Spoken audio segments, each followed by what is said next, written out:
Hi, Filipino wife abroad here. Welcome back. We Filipinos have a reputation for being extremely jealous. Does that jealousy extend beyond other females to include a man's children from a previous marriage or relationship? Well, that's the question that we're going to explore in today's story, okay? Jonah was a 22-year-old provincial girl from Mindanao.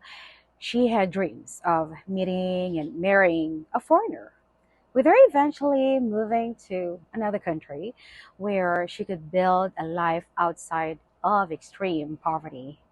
Then she met Isaiah, a 46-year-old divorced man from Richmond, Virginia, on a dating website. Isaiah was a chemist at a major pharmaceutical company and made a good income for the US, and Jonah considered him to be very wealthy. While dating, Isaiah explained to Jonah that he had two teenage girls from his first marriage. He explained that he supported the children financially and had shared custody with his ex-wife.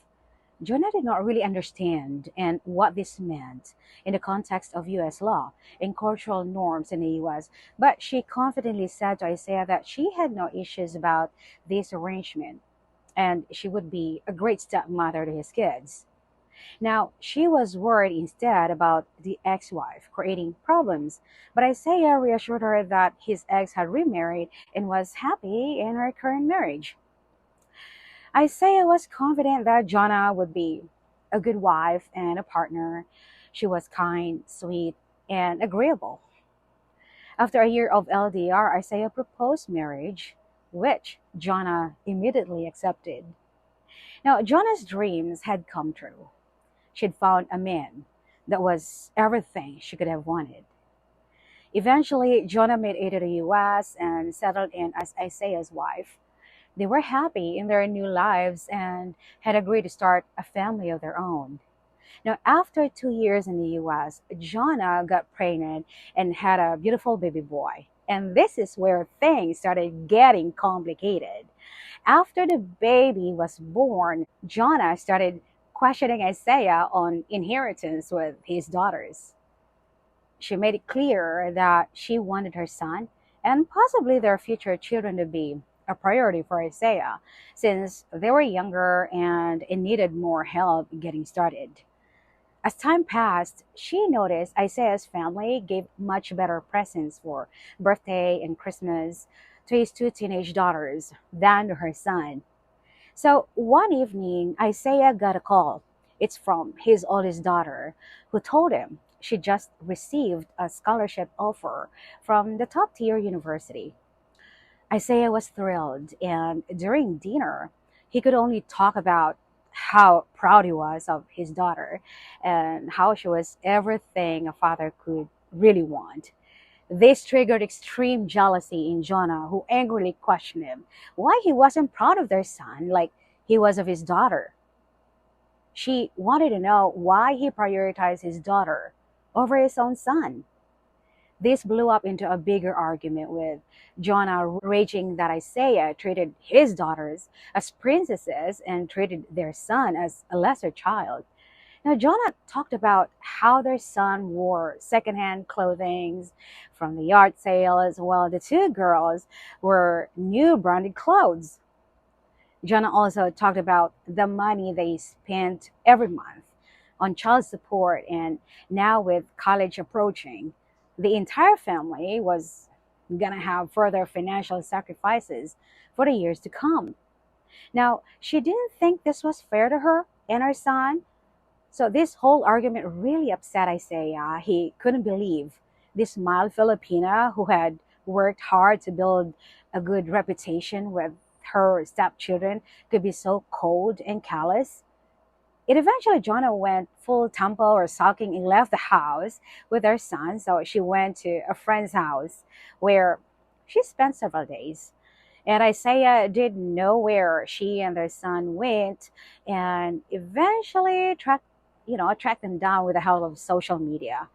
So Isaiah confronted Jonah and told her that he didn't want to be married to anyone that would try to separate him from his children. He wanted a divorce with full custody of their son. Isaiah owned a house and had a good prenup to protect himself, and he had experience in divorce court. Now, Jonah, realizing the mess she'd made, she tried apologizing, asking for forgiveness, crying, pleading, and even requesting couples therapy. But Isaiah wanted nothing more to do with her. She'd committed the ultimate sin of not supporting his daughters, and this is unforgivable. Eventually, the divorce was finalized with Isaiah winning primary custody of their son. He was able to prove that Jonah had abandoned the family by moving out, and also provided evidence that she had parenting issues, using the jealousy towards her stepchildren as a basis.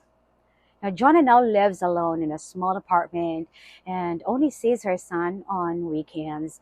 It's a sad ending to a marriage that had such a promising start. This is pretty common in the US, where the second wife becomes jealous of the husband's children from the first marriage.